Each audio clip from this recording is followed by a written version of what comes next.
But yeah, I think we at least need to talk about it. It's of course the big news, which is that Death by Chocolate won the Creamery Scoops ice cream competition. No, Aren't they a dynasty? Isn't it a I dynasty? say I think that's like I mean, and that answer anytime we ask that question on the podcast does come up pretty often.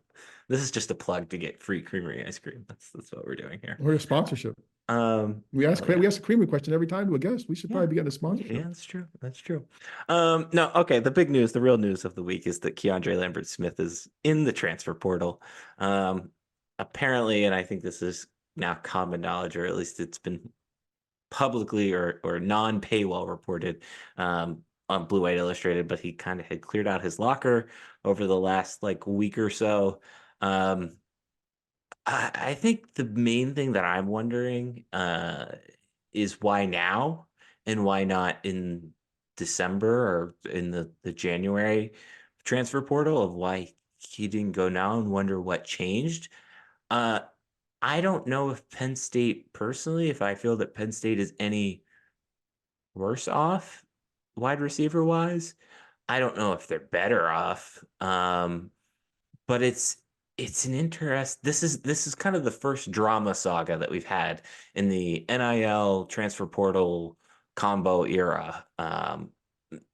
That's impacted Penn State directly. That at least catching people, the public's, the non-message board reading fan attention, I guess would be the best way to say that.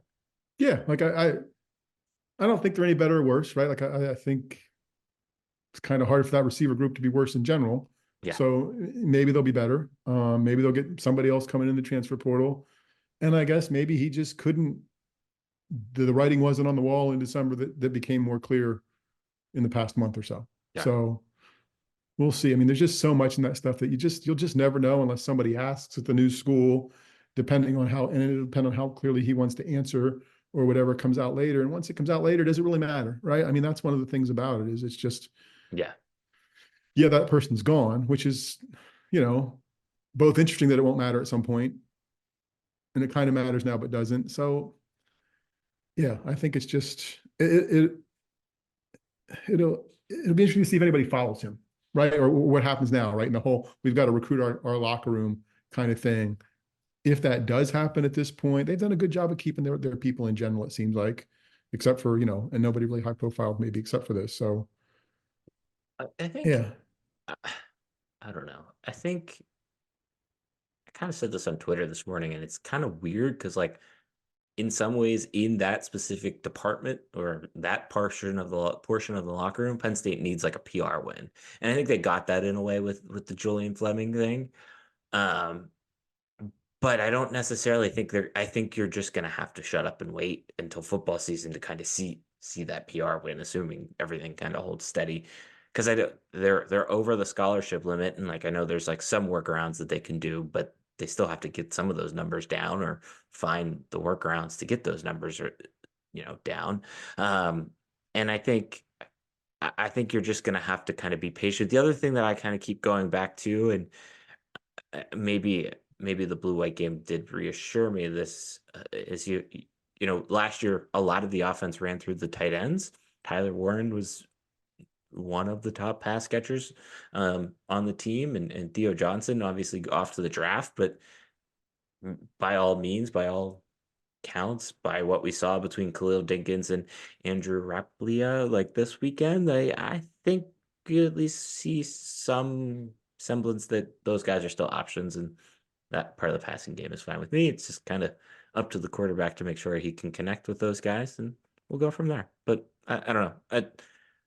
It's just been fascinating to kind of watch this first kind of all play out. Particularly, I mean, even James Franklin this spring was praising KeAndre Lambert-Smith. Like usually, like he's a read between the lines guy, and he'll say one thing, and I think that's why he shouts out certain players at different times, and kind of see it kind of domino effect all the way from where we were at the start of literally the start of the football season last year, all the way to this has been a wild journey. yeah. What would be nice if when we get to the point where the clarity comes on paying these guys, if clarity came on player movement too. I don't think that's ever going to happen, right? Like, oh yeah, his decision because he wasn't getting paid enough. His decision because we couldn't find a deal good enough for him. or whatever, or our decision because we thought we were going to be better and we're over the scholarship limit, so we encouraged them to go, I- right? You know, And I don't think we'll ever get that because I think that's the difference between recruiting and then in the NFL. Because I think in the NFL, like you would get that or get more close to that. yep. But yeah, that would be nice. I don't know. It just would be nice. Okay.